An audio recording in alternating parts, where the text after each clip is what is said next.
And then here's your other offseason thing. So let me ask you something here. If I was going to hire an airplane pilot, and I was going to put an airplane pilot and fly me across the country, all of a sudden I saw a guy come off he was just flying a Cessna. And I go like this. Who's my pilot? Oh, he's the brand new Cessna pilot. Well, hang on. Wait a minute. He's flying me across the country in an airline jet? The guy who just flew a Cessna, has he ever flown? No. Wait, he's never flown a jet. No. Has he ever flown like a G10? G8? No. So he's flown a Cessna and a crop duster. Patullo's flown a crop duster. Now you're telling me he's going to fly in an airplane? Holy criminy, man. And this whole thing with the White House. So I'm going to bring Angelo up here in a second, but I got to say this. In 2018, BG didn't want to go to the White House. He said, under no circumstances am I going to the White House with that guy in the White House. All of a sudden, Big Still starts throwing shit out there going, so 50%, 51% of the Pennsylvania voters voted for Donald Trump. And you're going to take a shit on half of your fan base because you don't want to go to the White House?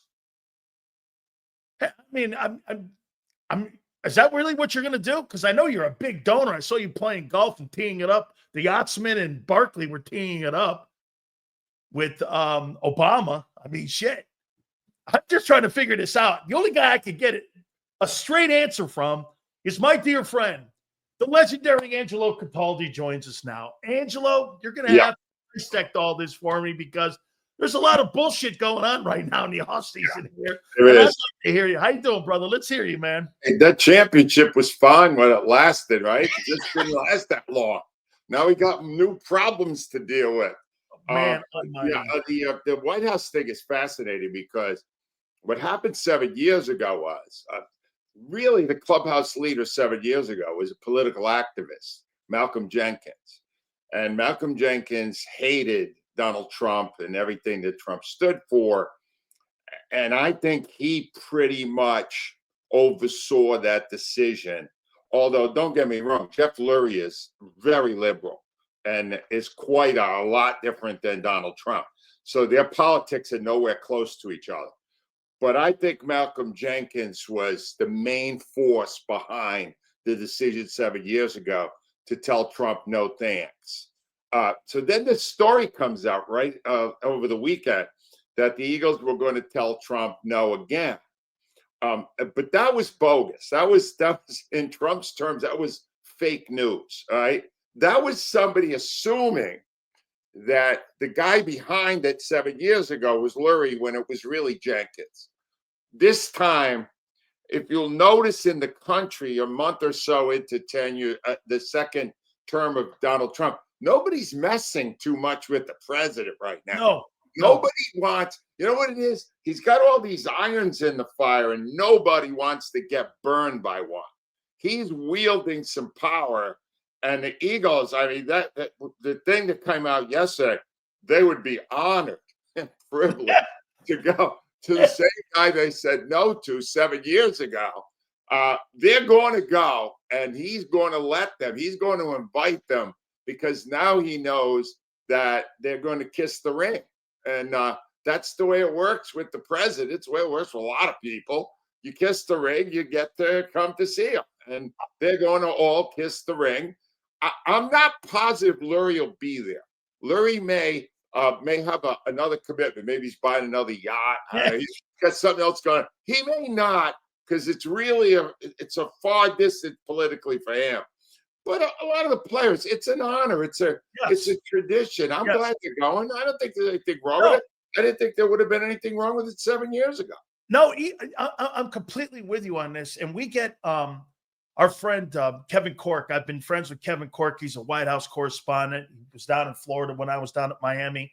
And we've been friends all these years. And I asked him, I go, how come the president hasn't commented on the Eagles blowing out the Chiefs? Or how come he hasn't thrown the invitation out? He goes, well, I'll be candid because it was over the bullshit that went on that you mentioned in 2018 when there was an event and all of a sudden they were jerking around with it. And then Trump and the White House revoked the invitation if I'm not mistaken, what Kevin said. Right. And the whole thing got blown up that way. So I thought maybe the Eagles, because of the way they do business, Angelo, kind of threw lure out just to test the waters to see what that thing was going to be, because I really didn't believe it either. I saw all the donations that he made. He made over $12 million in Democratic donations over the last 4 years, and I didn't see any Republicans' names on that. I can't believe that he will be there for this ceremony.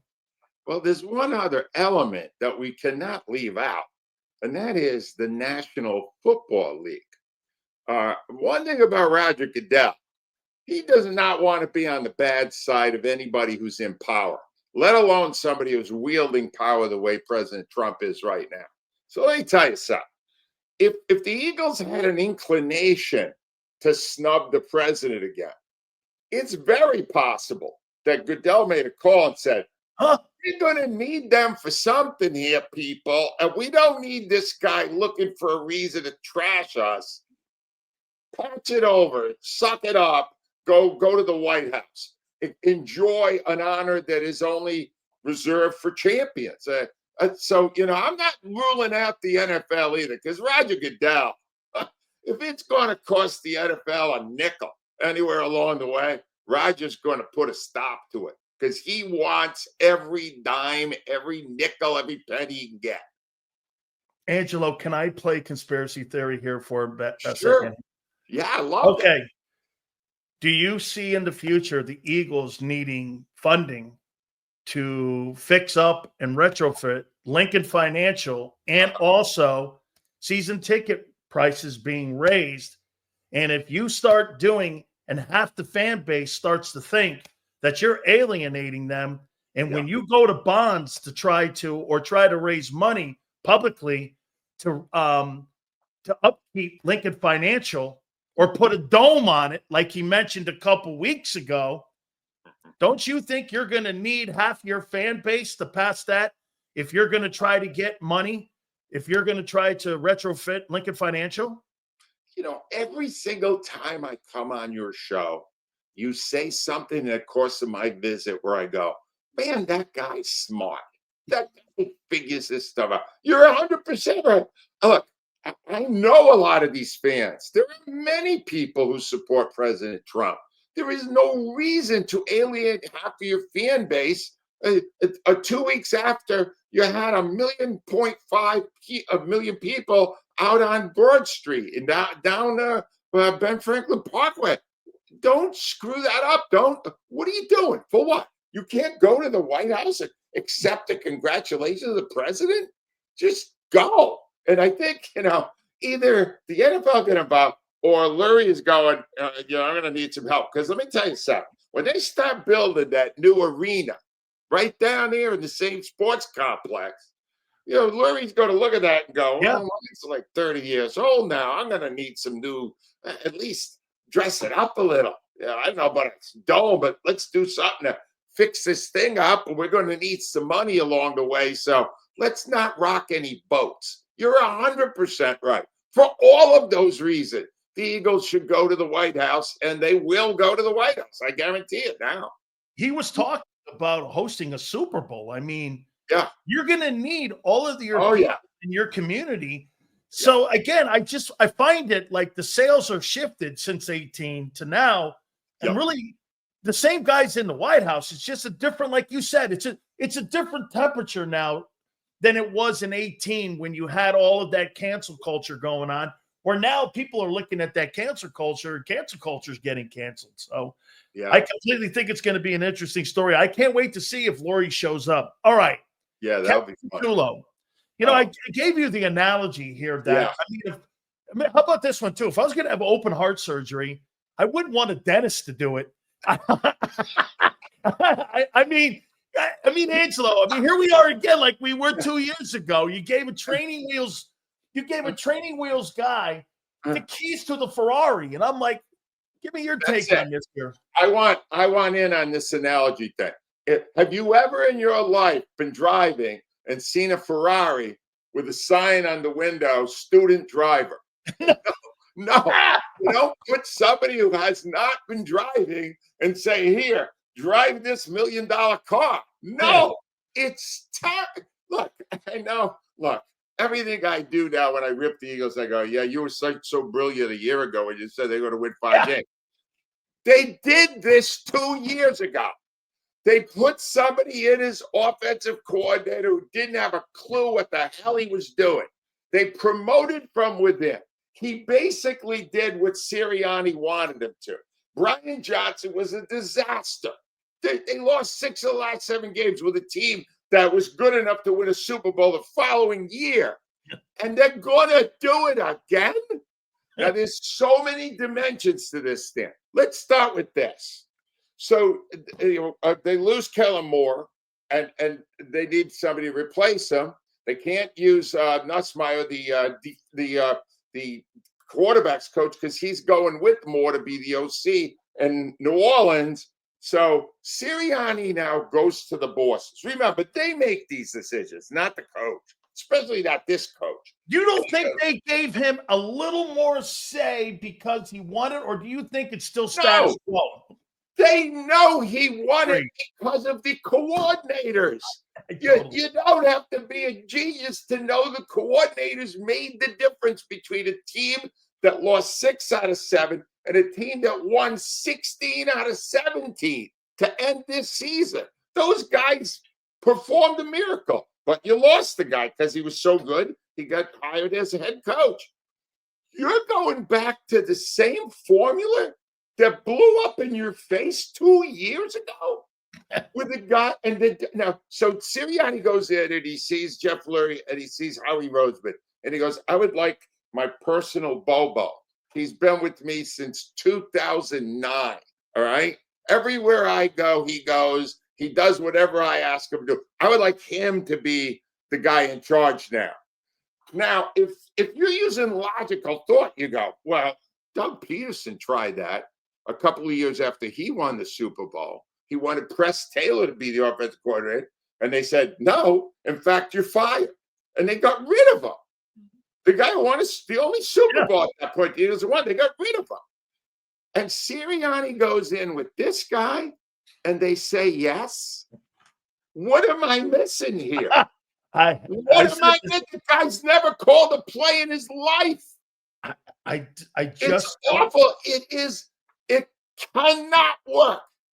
It's got a 1 in 10 chance of working. That maybe this guy Kevin Patullo is some brilliant guy that hasn't had the chance yet, and but I don't think so because he's been around a long time. Could it be this, Angelo, that they're not going to change the offense at all, and they're just going to turn the ball over to Barkley again for another season, and they're not going to see? To me, Angelo, you tell me if you think this. I think that the Eagles got lucky with one thing this year. Howie did not build this team to run the football. He built this team to be a passing offense. Look at the money that you spent. Barkley had a sensational season, one of the greatest, if not the greatest season in Eagle history at any position. It took that for them to deviate off of how they were going.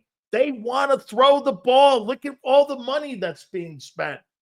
I think they got lucky with that. I know it's hard to say after the Super Bowl because I look like a jackass saying it, but if anybody thinks the lowest paid guy in the huddle as a skilled guy was the guy that they wanted to run that offense through, you're out of your mind. I don't believe that. My interpretation of this, Dan, is that Kellen Moore for 1 year was a firewall that protected the Philadelphia Eagles offense from the pass-happy philosophy of the owner, the general manager, and the head coach.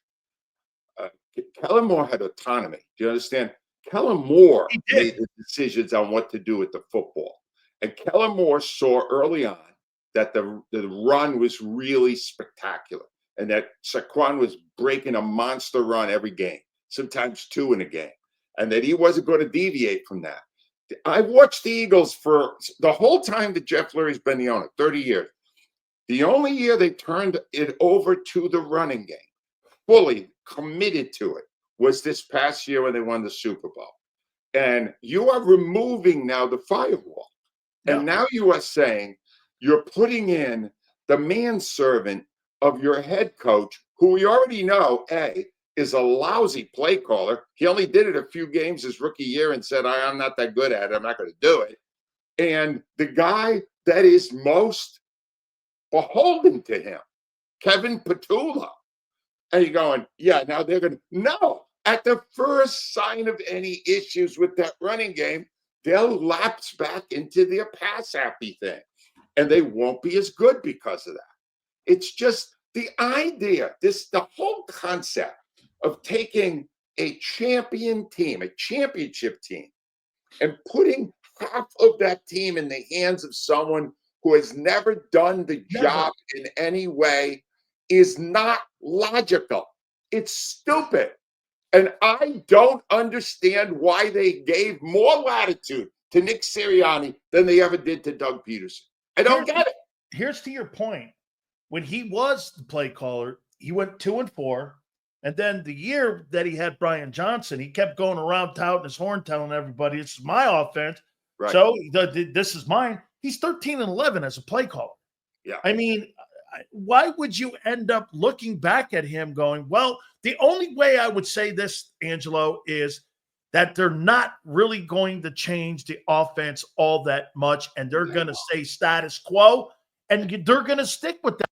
I just don't think the team is set up, built that way. No, status quo goes out the door the minute Kellen Moore leaves. It's not status quo. Kellen Moore was the brains of that offense. Yes, Hurts did so much, especially toward the end of the year. Barkley was the offensive line. All the ingredients are there to be great. But the guy calling the plays now has never even done it. And the guy he's listening to, we know stinks at it. That doesn't make any sense. It's why are you so afraid to bring in another guy, Frank Reich, for an example, a guy who has done it, who has demonstrated he's good at it, and give him the same exact power that Kellen Moore had? Because it just worked. You just had a parade. And you got to change the formula and bring a Bobo back in? No. No. I hate it. Me too. I got to go here with this one here. And then this kind of goes into what you just said. So, Angelo, I know these wide receivers. I mean, look, man, A.J. Brown puts up a ton of yards. He's a phenomenal football player. He's asked a question yesterday. How is your relationship with Jalen Hurts? And he's like, well, we've had tough issues, but right now it's okay. And I'm going like this. Okay, well, that's not a ringing endorsement for the passing game and what he wants, because I take it this way, Angelo. I think he loves the winning A.J. Brown, but I think he wants to win his way, not Eagles' way. And I think that, to me, is the rub here, that he wants to win with the offense running through him and not Barkley. And am I, once again, am I being a conspiracy guy again here? You're right. You're right. But so do most wide receivers. Yes. Wide receivers are by nature a weird breed of humans. They're very strange, and they think in a very egotistical way. He's probably real happy about what just happened. Even though they won a Super Bowl with Moore, he knows Patullo and Sirianni will want to throw him the ball more.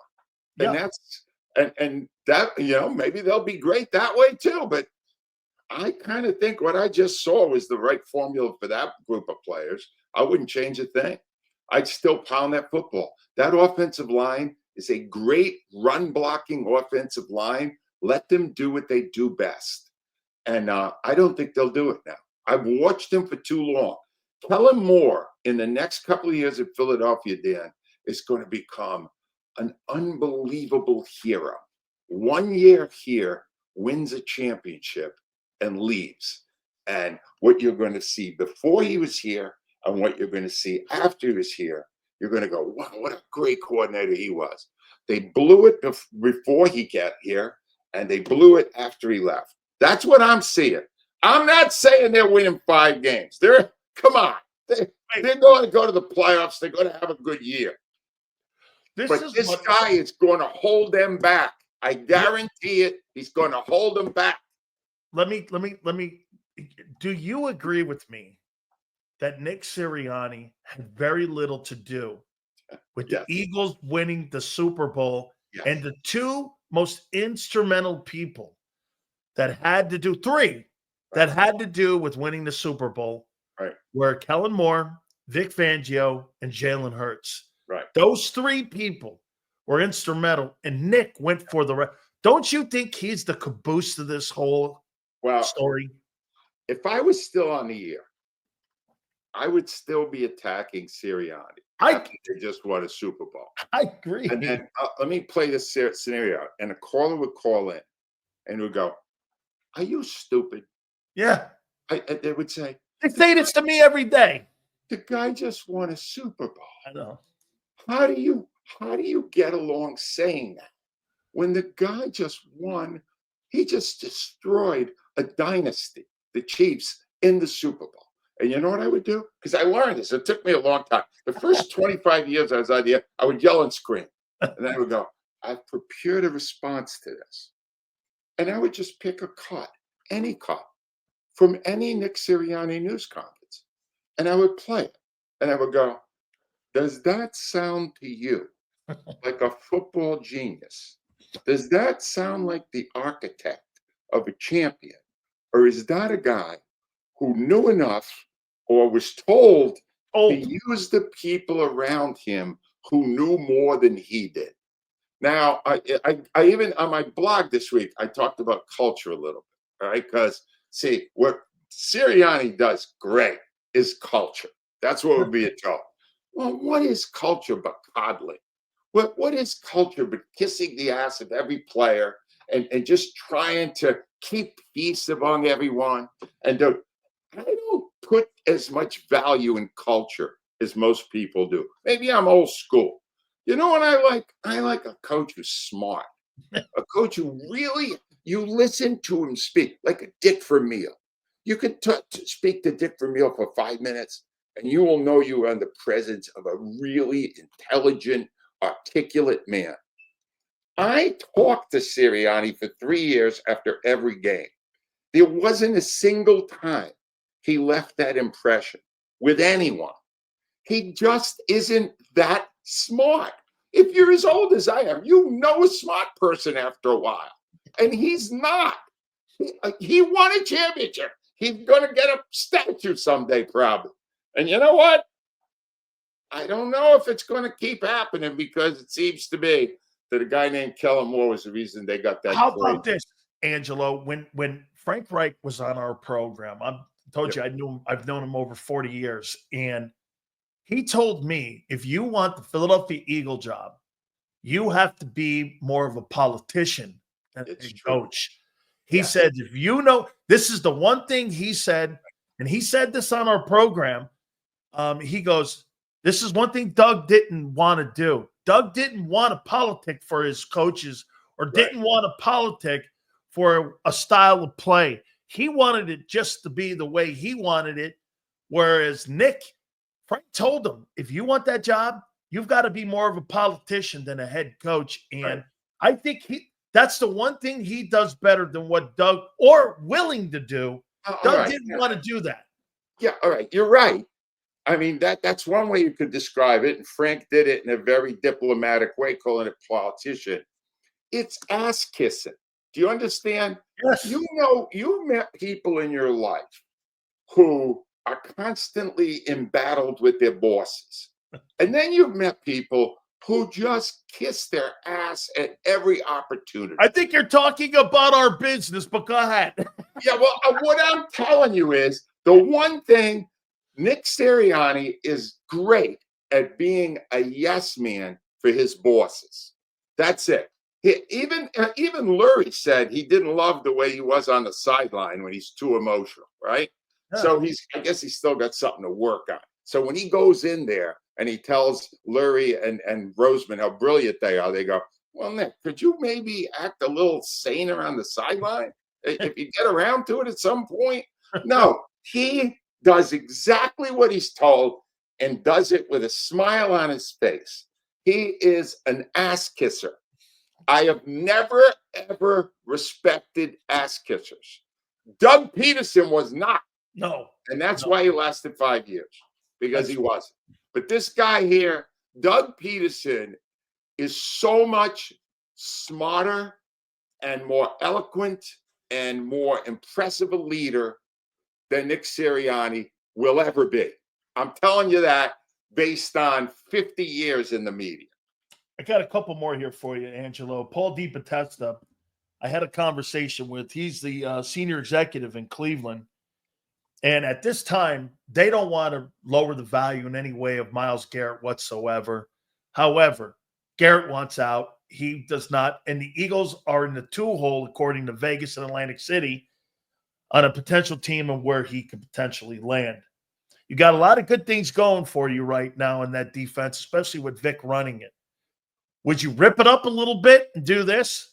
I'll send you Nolan Smith, a 1, 2, and a 3 for the second best player in the NFL. And over the next 3 years, your front four will be probably a new edge in the draft, or you'll have you keep Sweat, because I think if you make a trade, you keep Sweat.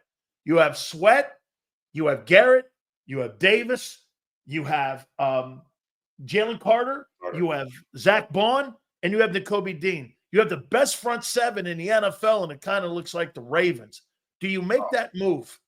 Well, yeah, yes. I always believe I'd rather have an elite player than draft picks, because sometimes they work out, sometimes they don't. Completely true. They're never, ever going to be Myles Garrett. All right, so no, yes, you would do that. And he will never be. Howie is the best GM in sports at being able to put a deal like that together. But there's a couple of things there you said. Because now you're re-signing Sweat. That's a big ticket item now. My first priority in free agency is Bourne. All right, that's the one I have to get. If Bourne doesn't re-sign, both sides were stupid. All right, Bourne was made by Vic Fangio in that defense. Bourne was nobody until he got to Vic Fangio, and Fangio put him in the right spot, coached him up, and got him to play great. So he should want to be here. And Howie, with the extra money from the salary cap, would be ridiculous to do it. The only fear I have is that they've never prioritized money for linebackers. Here's the number, Angelo. It is 3 years, $47 million, Done. 30.25 guaranteed. This is from the NFLPA, and it would come in at about, do you think he would pay $16.5 million a year? I'm signing it right now. I wouldn't even negotiate it. Yes. He just won you a Super Bowl. That kid's amazing. And you got the young guys that you still got years to go before they can get the big ticket numbers. No. Zach Bourne gets paid big time. And don't be hesitant. That's priority number one. The Garrett thing, yeah, I don't think you're going to do Garrett and pay him what he's making, plus Bourne, plus Sweat. That's a lot. Plus I think you lose Sweat. Plus Huff's $18 million.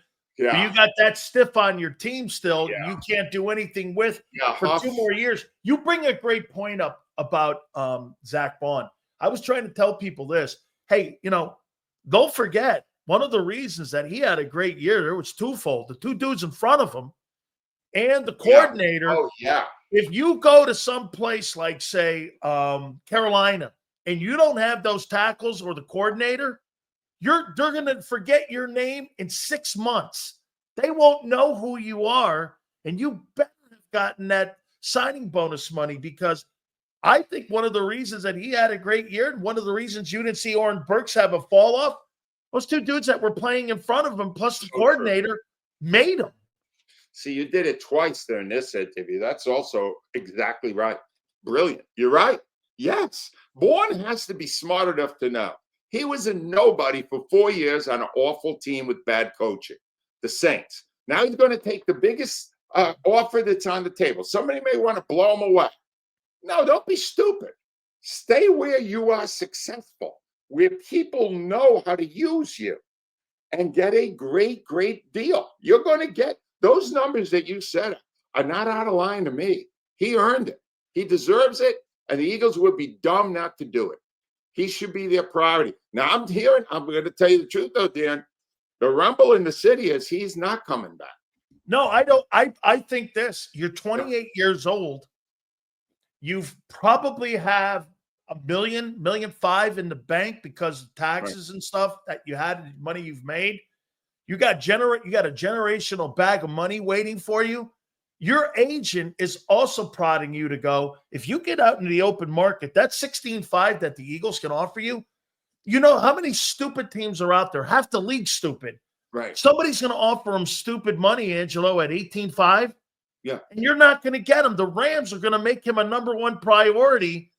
The Rams are targeting him as their number one priority. No, he's stupid because he's not going to be as good on another team. Agreed. Why don't you stay where you became a huge success? Why wouldn't you do that? Over a couple of million a year? Really? No. You're going to have a longer career and a better career if you stay where you are, where you have prospered more than you ever were anywhere else in your whole football career. He's going to be stupid. He might be, but the Eagles are going to be stupid if they don't put up a really serious offer. And if it's what you just said, if they make that offer and he walks, then it's him. It's he's the problem.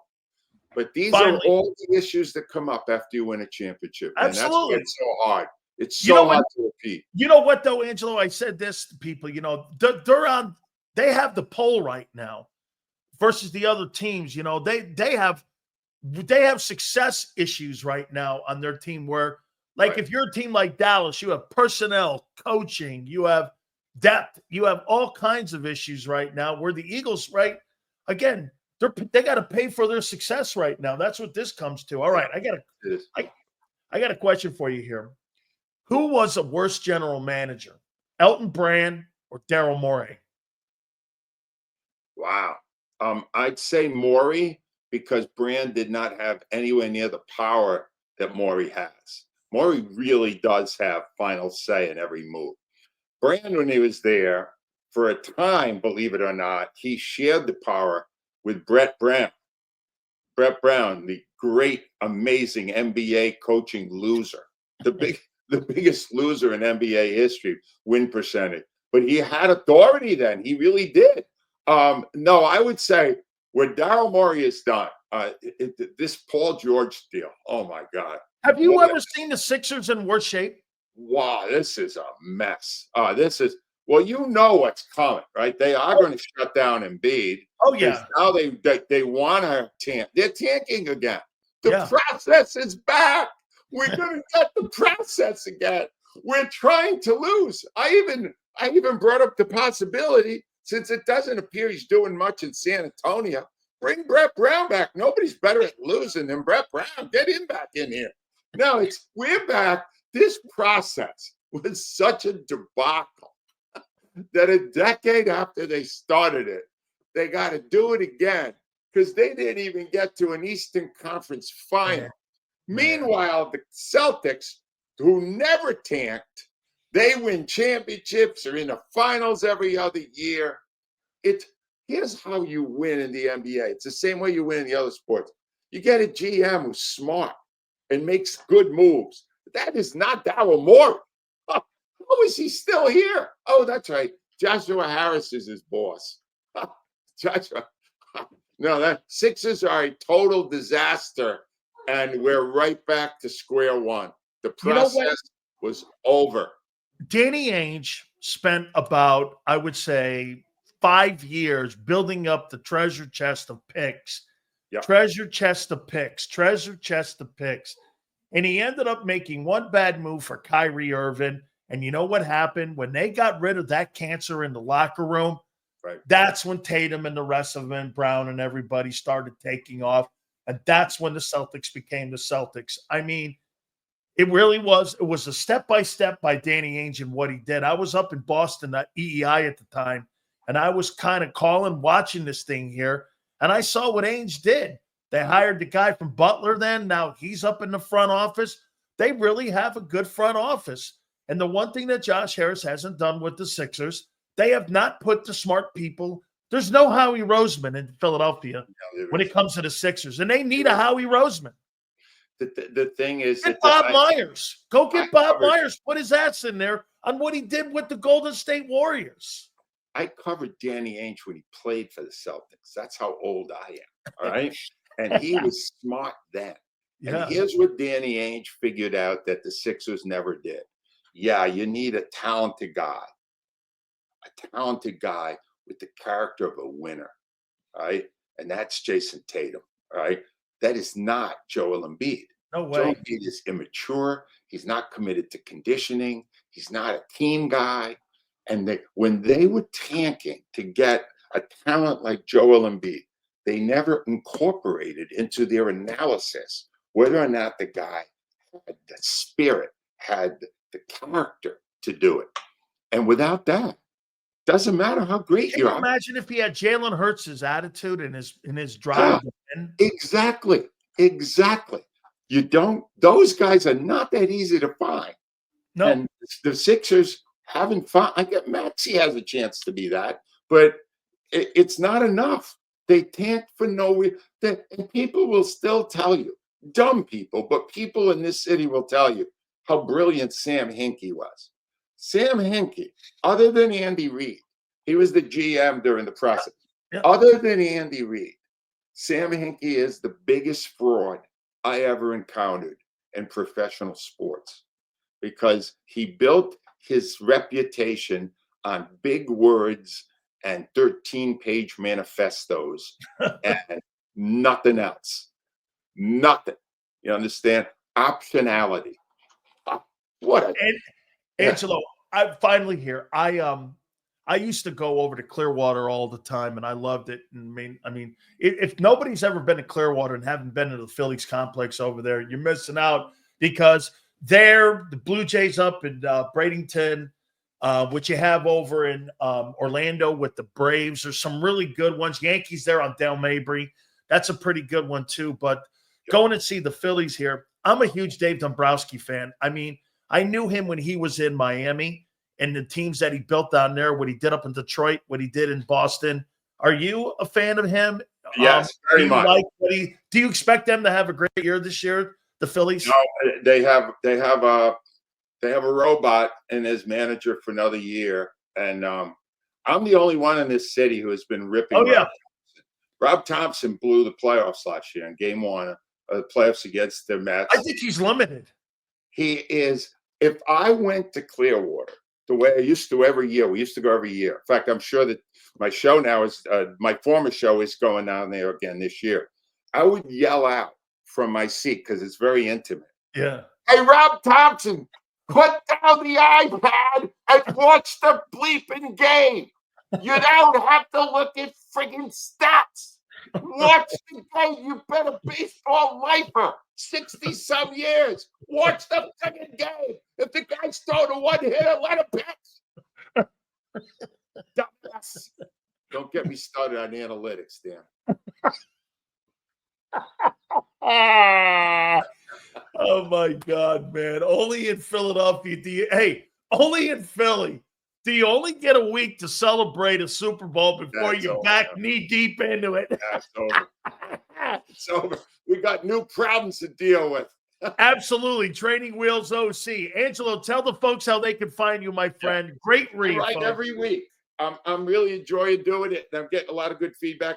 AngeloCataldi.com. Click on blogs. Usually every Monday, I got something up there by noontime or so, and check it out. And that's pretty much what I would be saying that whole next week if I was still a radio show, if I wasn't 100 years old. Angelo, thank you, my friend. Bona fortuna to you. Be well. Take care, buddy. That is my friend, Angelo Cataldi. Do me a favor, guys. Please hit the like button, man. He still does not. I'm going to tell you that I still think that part of the problem is because Nick Sirianni did not say goodbye to Angelo in his last week of shows. Okay? I still think that is where this whole thing is rooted. Okay? Do me a favor. Please hit the like button.